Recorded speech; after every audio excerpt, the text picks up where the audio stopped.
Talagang yung inaalagaan talaga ang samahan ninyo kahit sa PBB sa mga napapanood natin. Mga kaibigan, let's all watch this. Hindi, Sophia.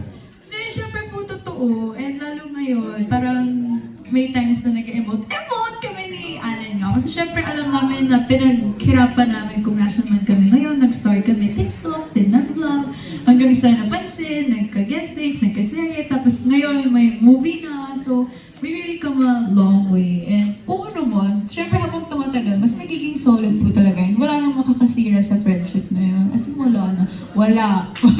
Wala. Yes, ang ibig sabihin, huwag kang bibitaw. Yes.